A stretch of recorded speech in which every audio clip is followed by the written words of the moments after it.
Salvation has become salvage in Port Alberni as the need to keep electronics out of the landfill has become an opportunity to fill food hampers for the local Salvation Army. But if you think about it, that's one of the things that the Salvation Army has been doing for a great number of years. Primarily, we've been recycling clothing, where we'll send 60,000 pounds of clothing off the island every month, and it goes to needy families.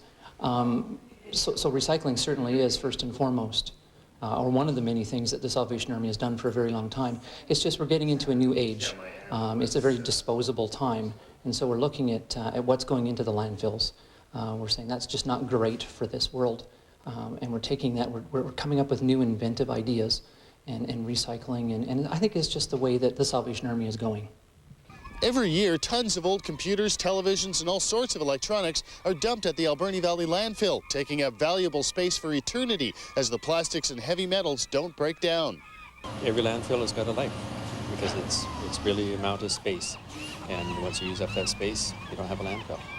So it's in our interest and in our children's interest to make sure that we're using that, that facility as judiciously as we can.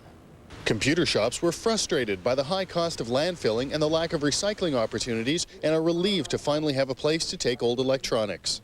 We have been hanging on to everything and waiting for the opportunity to be able to recycle them, and we haven't had any opportunities until just recently, and now we know where to take every bit of equipment that isn't working anymore, and it doesn't have to end up in the landfill anymore. Old computers are wrapped up and sent to Merritt, where parts are stripped and melted down to be turned into bulk metals and plastics. The Salvation Army makes a small profit off the recycling, which goes into their Christmas hamper program. The drop-off depot in Redford is open Monday to Saturday from 9 to 1, and people are asked to only drop off at that time since items left in the rain can't be recycled and have to go to the landfill, which defeats the purpose of recycling.